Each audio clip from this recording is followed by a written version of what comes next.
Welcome back, everybody. Right now, there is a lot of justifiable hype about Spider-Man 2 coming next year, and with a trailer that is supposedly on the way soon, I wanted to share with you clear evidence why Spidey's arch-nemesis, no, not that guy, but rather Green Goblin, will have a role in the sequel. The first thing we have to talk about, however, is the Venom connection. In the post-credit scenes of both Spider-Man and Spider-Man Miles Morales, Norman is shown interacting with his son Harry, who seems to be half hibernating in some sort of Darth Vader Bacta-tank looking thing. But obviously, the most interesting component of these scenes is that the Venom symbiote has, at least in some part, bonded with Harry. Those scenes become even more wild to think about after watching the Spider-Man 2 teaser trailer, where Venom is not only seen, but heard. The teaser makes it clear that Venom will be the main villain, or at least one of the main villains, of Spider-Man 2. Based on the post-credit scenes of the first two games, we are forced to assume that Harry is the Venom we will battle on the PS5 next year. Of course, it's always possible the symbiote will shift around, perhaps from Harry to its typical host, Eddie Brock. So maybe we won't fight Harry himself, but the story of the series is definitely pointing in that direction. Here's the question. If Harry gets tangled up in the center stage of Spider-Man 2's plot, how is his father Norman gonna take it? The other thing those post-credit scenes tell us is that Norman loves his son, and Harry is perhaps the only other thing Norman loves other than himself. Since he resigned from his post as mayor in the previous game, he now has a lot more free time on his hands and a lot less power too. He's directly involved with helping the symbiote bond to Harry in these scenes, so you can't tell me he won't notice the chaos and destruction Harry will cause as Venom throughout the course of the game. We can also be certain that Peter and Miles will work overtime to stop Harry, and subject him to vulnerability and danger to do so. In fact, they may not be the only ones. The dialogue in the teaser trailer for Spider-Man 2 implies that Kraven the Hunter has a vested interest in collecting Venom as another trophy. Kraven asks, "Will one of you finally give me what I desire?" after monologuing about discovering an equal in combat. We think he's talking about Peter and Miles, but Venom interrupts with, "Yes, we will," indicating that Venom and Harry will go toe-to-toe with Kraven. Even if the trailer is being creative with wordplay, Kraven doesn't discriminate against great challenges. Taking down Venom should give him about as much satisfaction as defeating either Peter or Miles. With such a large target on Venom's back, how can Norman rest easy knowing it's his only son, who he's been fighting so hard to save from a genetic disease, is the host?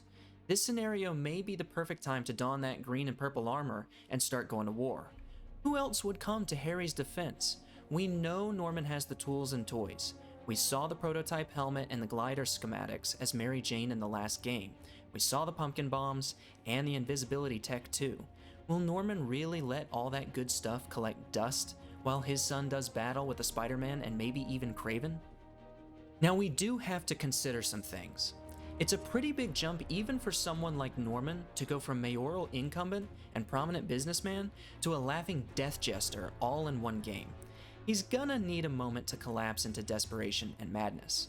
Perhaps that's a story this game will tell in order to set him up as the big bad for Spider-Man 3. It makes sense when you think about it. Let Harry and Kraven be the center of attention for this upcoming game.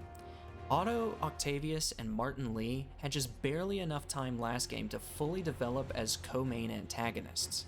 The other main villains, Kingpin, Vulture, Shocker, Rhino, Electro, and Scorpion, among others, were fun and well-designed inclusions, but understandably had no time for character development.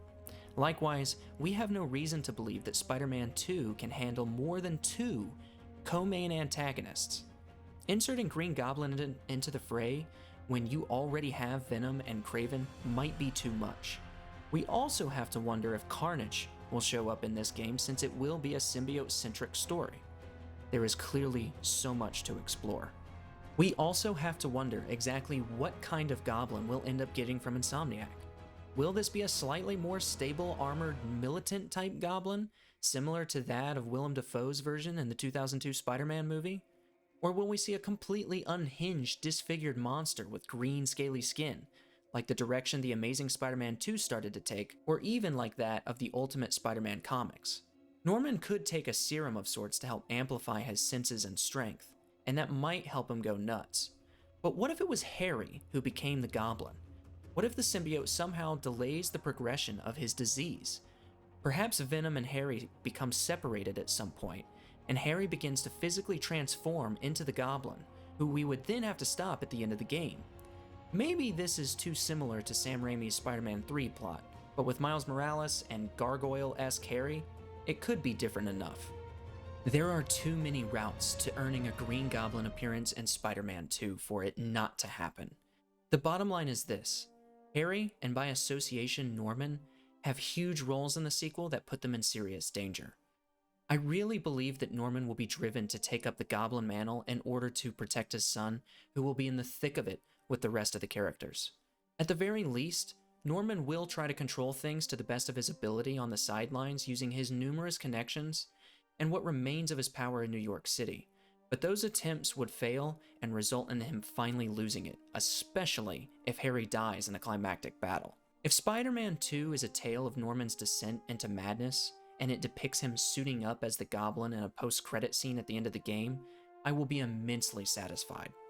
Even though we won't get to fight him in the game, watching the Goblin gradually conquer Norman's mind might prove even more worthwhile to behold in the second installment of what looks to be a phenomenal series.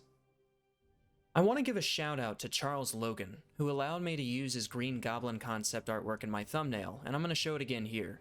He states that he took inspiration from Jacinda Chu's and Gavin Goulden's artistic direction for Marvel's Spider-Man, and I think he did an awesome job. I honestly think a lot of his interpretation will come pretty close to the final version Insomniac creates whenever they're ready to show us. He's got a ton of other cool stuff to look at, and I'll leave a link in the description so that you can check all of it out. Guys, let me know what you think Green Goblin's inclusion in the Marvel Spider-Man sequels will look like. Do you agree with my sentiments, or do you think something different will happen? Let me know in the comments below. If you enjoyed the video, leave a like. If you didn't, a dislike. And if you want to see more content like mine, consider subscribing. I plan to release more videos like these in the near future. There is a lot of cool stuff to talk about in the gaming world, and there is more and more coming out every single day. But until next time, everyone, take care.